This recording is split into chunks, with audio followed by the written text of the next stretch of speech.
രാഹുൽ ഗാന്ധിയുടെ വോട്ട് ചോരി വിവാദത്തില് അനുരാഗ് ഠാക്കൂർ ബി.ജെ.പിയുടെ എം പി കൂടിയായിട്ടുള്ള അനുരാഗ് ഠാക്കൂർ ഒരു വിവാദം ഉന്നയിച്ചിരുന്നു. പ്രിയങ്ക ഗാന്ധിയും രാഹുൽ ഗാന്ധിയും കള്ളവോട്ടിലൂടെയാണ് വിജയിച്ചതെന്ന്.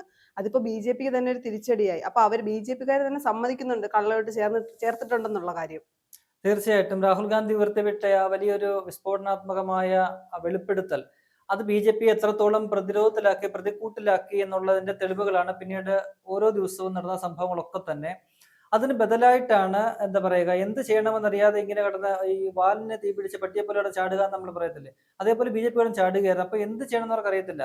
അങ്ങനെ ഏറ്റവും അവസാനമാണ് കഴിഞ്ഞ ദിവസം മുൻ മന്ത്രി കൂടിയായിരുന്ന ഇപ്പോൾ ലോക്സഭാ എം പി ആയ അനുരാഗ് ഠാക്കൂർ, ഒപ്പം തന്നെ ബി.ജെ.പിയുടെ ഐ.ടി സെല്ല് അധ്യക്ഷൻ കൂടിയായ മാളവിയ എന്ന് പറയുന്ന ആളും കൂടി, രണ്ട് നേതാക്കന്മാർ കൂടി എന്ത് പറയുക, ഒരു പത്രസമ്മേളനം ഡൽഹിയിൽ നടത്തുന്നു. ആ പത്രസമ്മേളനത്തിൽ വളരെ ഗുരുതരമായ ആരോപണങ്ങൾ ഉന്നയിക്കും. സ്വാഭാവികമായിട്ടും ബി.ജെ.പിയുടെ എപ്പോഴത്തെയും ഒരു സ്ട്രാറ്റജി എന്ന് പറയുന്നത് നമുക്കറിയാം, എന്തെങ്കിലും ഒരു ആരോപണം അവർക്കെതിരെ കോൺഗ്രസോ പ്രതിപക്ഷമോ ഉന്നയിച്ചാൽ അത് നെഹ്റു കുടുംബത്തിലെ ഇപ്പോൾ ജീവിച്ചിരിക്കുന്ന അംഗങ്ങളെ ആദ്യം ആക്രമിക്കുക, പിന്നെ മരിച്ചവരെ എല്ലാവരെയും സ്ഥിരമായിട്ട് ആക്രമിക്കുന്ന പരിപാടിയുണ്ട്.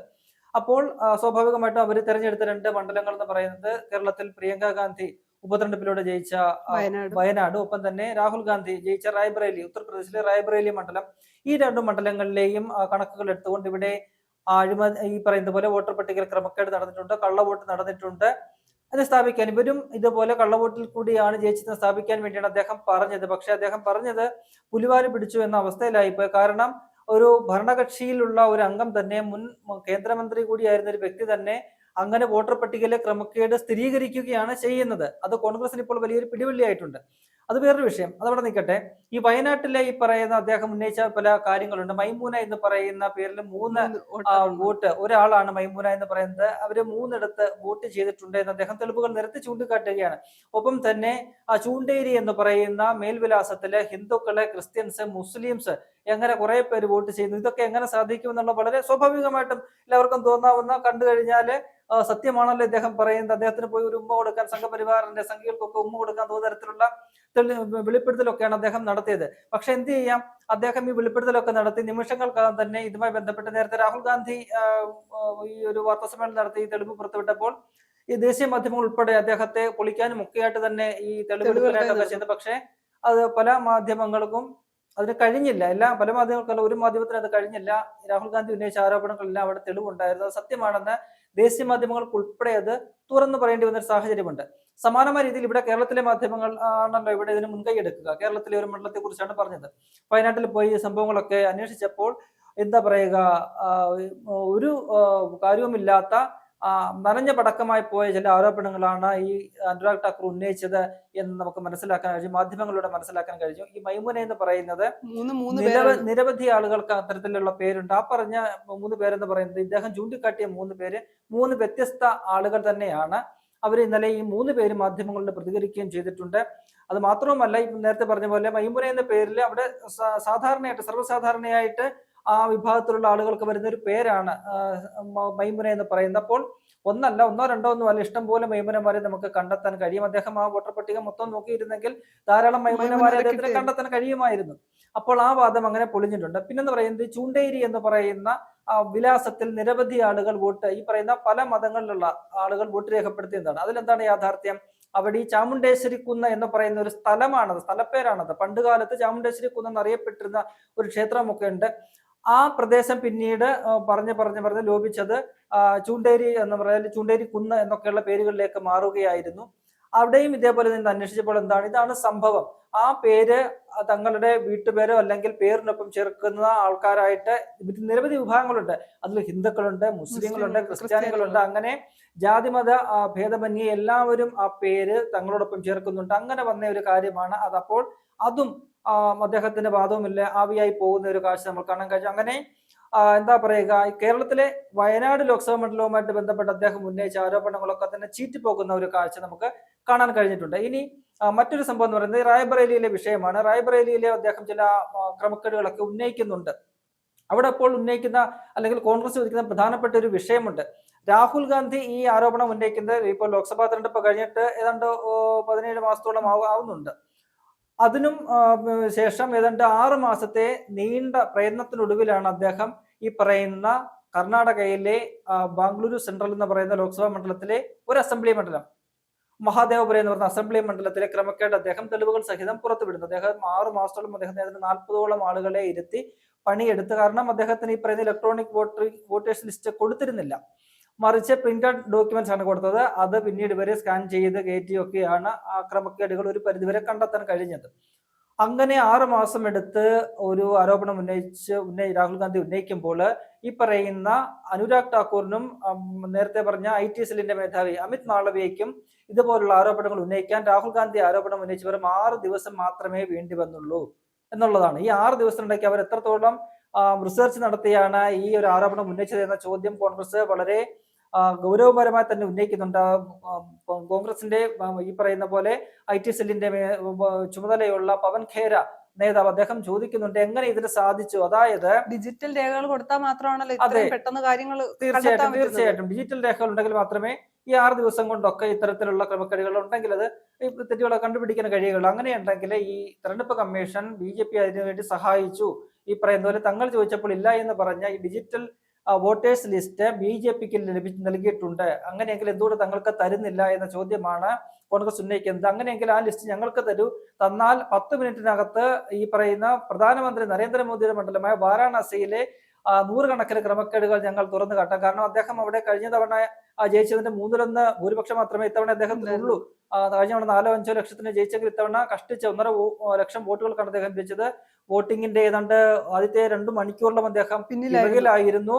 അതിനുശേഷം അവിടുത്തെ വോട്ടിംഗ് നിർത്തിവെച്ചു. അതിനുശേഷമാണ് അദ്ദേഹം ഈ പറയുന്ന പോലെ ജയത്തിലേക്ക് എത്തിയത്. അപ്പോൾ അതുമായി ബന്ധപ്പെട്ടുള്ള ക്രമക്കേടുകളൊക്കെ ഞങ്ങൾക്ക് ഈസി ആയിട്ട് 10 മിനിറ്റിനകത്ത് തന്നെ ഞങ്ങൾക്ക് തുറന്നു കെട്ടാൻ കഴിയുമെന്ന് അദ്ദേഹം വെല്ലുവിളിച്ചിട്ടുണ്ട്. എന്തായാലും ഈ വിഷയത്തിൽ ഇപ്പോൾ BJP മാത്രമല്ല, ഈ പറയുന്ന തെരഞ്ഞെടുപ്പ് കമ്മീഷൻ കൂടി പ്രതികൂട്ടിലാകുന്ന തരത്തിലുള്ള ഒരു പ്രതികരണമാണ് അനുരാഗ് ഠാക്കൂറിന്റെ ഭാഗത്തും ഉണ്ടായിരിക്കുന്നത്. ഇത് സ്വയം ബൂമറാങ്കായിട്ട് മാറുന്ന ഒരു ആരോപണമാണ് അദ്ദേഹം ഇപ്പോൾ ഉയർത്തിവിട്ടിരിക്കുന്നത്. അതുപോലെ തന്നെ ബീഹാറിൽ ഇന്നലെ കോടതിയിൽ വിധി ഉണ്ടായിരുന്നു, അതും BJPക്ക് ഒരു തിരിച്ചടിയായില്ലേ? തീർച്ചയായിട്ടും അത് വലിയൊരു സംഭവമാണ് കേട്ടോ. കാരണം ബീഹാറിൽ ഈ പറയുന്ന SIR എന്ന് പറയുന്ന സ്പെഷ്യൽ ഇന്റൻസീവ് റിവിഷൻ എന്ന് പറയുന്ന വോട്ടർ പട്ടിക പുതുക്കൽ, അത് കഴിഞ്ഞ കുറെ മാസങ്ങളായിട്ട് അവിടെ തെരഞ്ഞെടുപ്പ് കമ്മീഷൻ ഒരു പ്രത്യേക ലക്ഷ്യത്തോടു കൂടി അത് നടത്തുകയാണ്. അത് BJPക്ക് വേണ്ടി തന്നെ ചെയ്തു എന്ന് നമുക്ക് പറയേണ്ടി വരും അവസാന കണക്കുകളൊക്കെ നോക്കുമ്പോൾ. അപ്പോൾ ആ റിവിഷൻ നടത്തി കഴിഞ്ഞപ്പോൾ ഏതാണ്ട് 65 ലക്ഷത്തോളം വോട്ടർമാരാണ് വോട്ടർ പട്ടികയിൽ നിന്നും പുറത്തായത്. അതിനെതിരെ പറയുന്ന അവിടുത്തെ ഇന്ത്യ സഖ്യം, നമുക്കറിയാം കോൺഗ്രസ്, RJD ഉൾപ്പെടെയുള്ള CPM, CPI, അവിടുത്തെ ഇടതു പാർട്ടികളെല്ലാം തന്നെ ഈ സഖ്യത്തിലൊക്കെ ഉണ്ട്.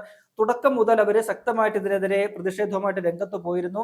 അവിടുന്ന് പല പാർട്ടികളും RJD ഉൾപ്പെടെ കോൺഗ്രസ് ഉൾപ്പെടെയുള്ള പാർട്ടികൾ ഈ സുപ്രീം കോടതി ഇതുമായി ബന്ധപ്പെട്ട് സമീപിച്ചു. അതിൽ ഈ കക്ഷികൾക്കൊക്കെ വേണ്ടി ഹാജരായത് അല്ലാതുള്ള വ്യക്തികളും ഹർജി സമർപ്പിച്ചിട്ടുണ്ട്.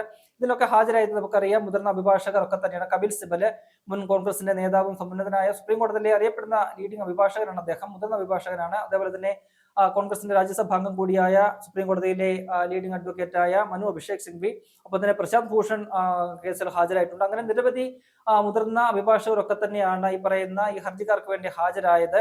ഒപ്പം തന്നെ ഇലക്ഷൻ കമ്മീഷന്റെ അഭിഭാഷകനായിട്ട് രാകേഷ് ദ്വിവേദി എന്ന് പറയുന്ന അഭിഭാഷകനും ഒക്കെ ഹാജരായി. അങ്ങനെ വലിയ വാദം ഏതാണ്ട് 1 മാസത്തിലധികമായിട്ട് ഈ ഹർജികൾ സുപ്രീം കോടതി പരിഗണിക്കുകയാണ്. ഏറ്റവും ഒടുവിൽ ഒരു ഇടവേളയ്ക്ക് ശേഷം ഈ പറയുന്ന കഴിഞ്ഞ തിങ്കളാഴ്ച ഇതുമായി ബന്ധപ്പെട്ട വാദം പുനരാരംഭിച്ചു. ആ സമയത്ത് ദിവസവും ഇങ്ങനെ വാദം കേൾക്കുമ്പോൾ അതിന്റെ 2ാമത്തെ ദിവസമാണെന്ന് തോന്നുന്നു ഈ ആധാറുമായി ബന്ധപ്പെട്ട ഒരു നിരീക്ഷണം, ഒരു പരാമർശം സുപ്രീം കോടതി ഇങ്ങനെ നടത്തിയ രണ്ടംഗ ബെഞ്ചാണ് ഈ കേസ് പരിഗണിക്കുന്നത്. ആ ബെഞ്ച് ഇങ്ങനെ പറഞ്ഞത് ഈ ആധാറിനെ ഒരു പൗരത്വത്തിന്റെ രേഖയായിട്ട് കാണാനാകില്ല എന്ന വാക്കാലുള്ള നിരീക്ഷണമൊക്കെ നടത്തിയത് സ്വാഭാവികമായിട്ടും ഒരു എതിരായിട്ട് വരുമോ എന്നുള്ള പേടിയും ഒക്കെ ഉണ്ടായിരുന്നു അവിടുത്തെ വോട്ടർമാർക്കും പാർട്ടികൾക്കും ഒക്കെ. എന്നാൽ ഇന്നലെ സുപ്രീം കോടതി ഈ 5 ദിവസത്തെ ഈ ഒരു 4 ദിവസത്തെ വാദം കേട്ട ശേഷം തെരഞ്ഞെടുപ്പ് കമ്മീഷനെ വിശദമായിട്ട് കേട്ടോ. അതിനുശേഷമാണ് ഒരു ഇടക്കാല ഉത്തരവ് പുറപ്പെടുവിക്കുന്നത്. ആ ഇടക്കാല ഉത്തരവിൽ സുപ്രീം കോടതി വളരെ കർശനമായ ചില നിർദ്ദേശങ്ങളാണ് ഈ തെരഞ്ഞെടുപ്പ് കമ്മീഷന് കൊടുത്തിരിക്കുന്നത്. ഈ പറയുന്ന പോലെ 65 ലക്ഷം പേരെ ഒഴിവാക്കിയെങ്കിൽ ആ ഒഴിവാക്കിയവരുടെ ലിസ്റ്റ് പ്രസിദ്ധീകരിക്കണം. അതിന് കാരണവും അതിനകത്ത് പറയണം. അതായത് ഒരാളെ ഒഴിവാക്കിയെങ്കിൽ ആ ആളെ എന്തുകൊണ്ട് ഒഴിവാക്കി, അയാൾ മരിച്ചതിന്റെ പേരിലാണോ അല്ലെങ്കിൽ അദ്ദേഹം മാറിപ്പോയതിന്റെ പേരിലാണോ, എന്താണ് കാരണം എന്നത് വ്യക്തമാക്കിക്കൊണ്ട് അത് പ്രസിദ്ധീകരിക്കണം. ഒപ്പം തന്നെ ഈ പ്രസിദ്ധീകരിക്കുന്ന കാര്യം താഴെ തട്ടിലുള്ള സാധാരണ ജനങ്ങൾക്ക് പോലും അറിയാവുന്ന തരത്തിൽ അതിന് വ്യാപകമായ പ്രചരണം കൊടുക്കണം. ഇങ്ങനെ ഒരു സംഭവം ഞങ്ങൾ ചെയ്യുന്നുണ്ട്, നിങ്ങൾക്ക് നിങ്ങളുടെ വോട്ടർ പട്ടികയിൽ പേരുണ്ടോ എന്ന് അറിയാനുള്ള അവസരം ഞങ്ങൾ ഒരുക്കിയിട്ടുണ്ട് എന്ന് എന്തൊക്കെ സാധ്യമായ മാർഗങ്ങളുണ്ടോ അതിലൂടെ എല്ലാം കൊടുക്കണം, സംസ്ഥാനത്തെ ഏറ്റവും സർക്കുലേഷനുള്ള പത്രങ്ങളിൽ ഈ വാർത്ത കൊടുക്കണം, ദൂരദർശനിലൂടെ വാർത്ത കൊടുക്കണം, റേഡിയോയിലൂടെ വാർത്ത കൊടുക്കണം, തെരഞ്ഞെടുപ്പ് കമ്മീഷന് ഈ പറയുന്ന പോലെ സോഷ്യൽ മീഡിയ ഹാൻഡിലുകൾ ഉണ്ടെങ്കിൽ അവിടെ എല്ലാം കൊടുക്കണം. ഒപ്പം തന്നെ ഈ ലിസ്റ്റുകള് സാധാരണക്കാരന് ഈ ഇന്റർനെറ്റ് ഒന്നും പ്രാപ്യമല്ലാതുള്ള വളരെ ഗ്രാമപ്രദേശങ്ങളാണല്ലോ അവിടെ എല്ലാം ഉള്ളത്. അവിടെ എല്ലാവർക്കും ഒന്നും ഇന്റർനെറ്റ് സൗകര്യം ഒന്നും ലഭിക്കണമെന്നില്ല. അങ്ങനെയുള്ളിടത്ത് ഈ ഗ്രാമപഞ്ചായത്ത്, ബ്ലോക്ക് പഞ്ചായത്ത് ഡെവലപ്മെന്റ് ഓഫീസുകളിലൊക്കെ തന്നെ നോട്ടീസ് ബോർഡിലെ ഈ ലിസ്റ്റ് പ്രസിദ്ധീകരിക്കണം എന്ന് പറയുന്നുണ്ട്. ഒപ്പം തന്നെ വളരെ നിർണായകമായ മറ്റൊരു കാര്യം സുപ്രീം കോടതി പറയുന്നത്, ഈ പറയുന്ന 65 ലക്ഷം പേരെ ഈ തെരഞ്ഞെടുപ്പ് കമ്മീഷൻ വോട്ടർ പട്ടികയിൽ നിന്നും പുറത്താക്കിയത് അവർക്ക് മതിയായ രേഖകളില്ല എന്നാണ്. മതിയായ രേഖകൾ ഈ തെരഞ്ഞെടുപ്പ് കമ്മീഷൻ നിഷ്കർഷിക്കുന്നത് എന്തൊക്കെയാണെന്ന് നമുക്ക് നോക്കാം. ഈ പറയുന്ന ആധാർ കാർഡോ അല്ലെങ്കിൽ തെരഞ്ഞെടുപ്പ് കമ്മീഷൻ തന്നെ പ്രദാനം ചെയ്യുന്ന വോട്ടർ ID കാർഡോ അല്ലെങ്കിൽ റേഷൻ കാർഡോ ഈ തെരഞ്ഞെടുപ്പ് കമ്മീഷൻ അംഗീകരിക്കത്തില്ല. ഒരു രേഖയായിട്ട് നിങ്ങൾ ഒരു വോട്ടേഴ്സ് ലിസ്റ്റിൽ പേര് ചേർക്കാൻ അല്ലെങ്കിൽ ഒരു വോട്ടറാണെന്ന് തെളിയിക്കുന്ന ഒരു രേഖയായിട്ട് ഈ 3 പ്രധാനപ്പെട്ട രേഖകളെ അംഗീകരിക്കുന്നില്ല. മറിച്ച് പാസ്പോർട്ട് വേണം, അല്ലെങ്കിൽ മെട്രിക്കുലേഷൻ സർട്ടിഫിക്കറ്റ് വേണം, പൊസിഷൻ സർട്ടിഫിക്കറ്റ് വേണം, അങ്ങനെയൊക്കെയുള്ള കാര്യങ്ങളാണ് ഈ തെരഞ്ഞെടുപ്പ് കമ്മീഷൻ പറഞ്ഞത്. ഇതൊന്നും തന്നെ അവിടുത്തെ നല്ലൊരു വിഭാഗം ആൾക്കാർക്കുമില്ല. കാരണം പാസ്പോർട്ട് എന്ന് പറയുന്നത് 1-2% ആളുകൾക്ക് മാത്രമാണ് അവിടെ ഉള്ളത്. ഒപ്പം തന്നെ വിദ്യാഭ്യാസ യോഗ്യത എന്ന് പറയുന്നത് അവിടെ സ്കൂളിൽ പോകാത്തവരാണ് 90%-ത്തിലധികവും ആളുകളുള്ളത് സാധാരണ ആൾക്കാരാണ്. ഒപ്പം തന്നെ ഈ കൈവശാവകാശ രേഖ, ഭൂമി ആയി ബന്ധപ്പെട്ടാണ്. സ്വന്തമായിട്ട് ഭൂമിയുള്ള ആൾക്കാർ അവിടെ വളരെ കുറവാണ്. അപ്പോൾ ഈ പറയുന്ന ആളുകൾക്കൊന്നും ഈ രേഖകൾ ഇനിയിപ്പം കിട്ടാനും സാധ്യതയില്ല. അങ്ങനെയാണ് ഈ തെരഞ്ഞെടുപ്പ് കമ്മീഷൻ ആ ഒരു റിവിഷൻ അവിടെ നടത്തിയത്. ഈ ഇപ്പോൾ എല്ലാത്തിനും മാനദണ്ഡമാക്കുന്ന ആധാർ കാർഡ് ഒരു തരത്തിലും അംഗീകരിക്കില്ല എന്ന് പറഞ്ഞപ്പോൾ ആദ്യഘട്ടത്തിലുള്ള വാദത്തിനിടയിൽ സുപ്രീം കോടതി ചോദിച്ചിരുന്നു, നിങ്ങൾക്ക് ഈ ആധാർ കാർഡ് അല്ലെങ്കിൽ നിങ്ങൾ തന്നെ കൊടുക്കുന്ന voter ID card, ration card ഒക്കെ തന്നെ പരിഗണിച്ചുകൂടെ ചോദിച്ചപ്പോൾ അത് പറ്റില്ല എന്നാണ് പറയുന്നത്. പക്ഷേ ഇന്നലെ സുപ്രീം കോടതി പറയുന്നു, ഈ ലിസ്റ്റ് പരിശോധിച്ചിട്ട് ഏതെങ്കിലും ഒരു വ്യക്തി നിങ്ങളുടെ അടുത്ത് പരാതിയുമായിട്ട് വരികയാണെങ്കിൽ ഈ വോട്ടർ പട്ടികയിൽ എന്റെ പേരില്ല, ചേർക്കണമെന്ന് പറഞ്ഞു വരുമ്പോൾ അതിന് തെളിവായിട്ട് അല്ലെങ്കിൽ ഒരു രേഖയായിട്ട് ഈ ആധാർ കാർഡ് അംഗീകരിക്കണമെന്ന് കർശനമായ നിർദ്ദേശം സുപ്രീം കോടതി ഇടക്കാല ഉത്തരവിലൂടെ നൽകിയിരിക്കുകയാണ്. അത് ഈ പറയുന്ന പോലെ തെരഞ്ഞെടുപ്പ് കമ്മീഷന് വലിയൊരു തിരിച്ചടിയാണ്. ഒപ്പം തന്നെ പ്രതിപക്ഷ പാർട്ടികളുടെ ഒരു വലിയ വിജയമായിട്ട് നമുക്ക് കാണാവുന്ന ഒരു കാര്യം കൂടിയാണ്.